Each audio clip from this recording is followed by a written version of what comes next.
All right, just want to explain this diagram right here.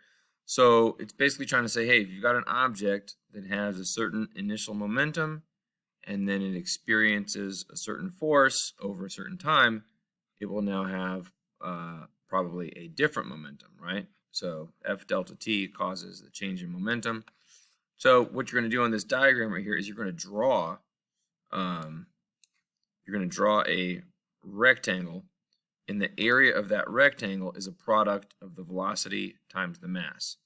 In this case, I believe that the initial velocity of the boxes, they're pushed from rest. So this is misleading. It does have mass, but it doesn't have velocity. So there would actually be nothing here. And then there is a certain force applied a certain amount of time. So that is going to create a rectangle, right?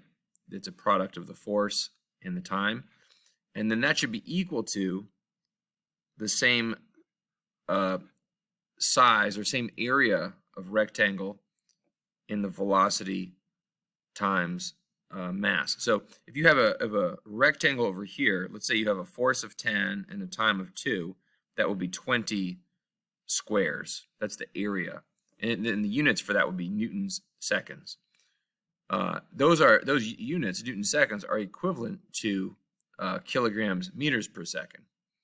So if you have 20 squares here, you should end up with 20 squares here, because 0 plus 20 equals 20. So you know, this rectangle could be 2 by 10. This rectangle could be 2 by 10, but most likely the velocity is not 10 and mass 2. It might be 4 by 5, right? So you have to go back and look at the actual masses. In this case, you have m and 2m, right? You're drawing two different scenarios, and 3f and 3. So you want to make sure that the number of blocks or squares that you use is proportional to the forces and the masses given in the example here. So you have two different scenarios you're drawing, and the area of this plus this should equal the area of that. You know, the final initial momentum area plus F delta T equals the area of the final momentum.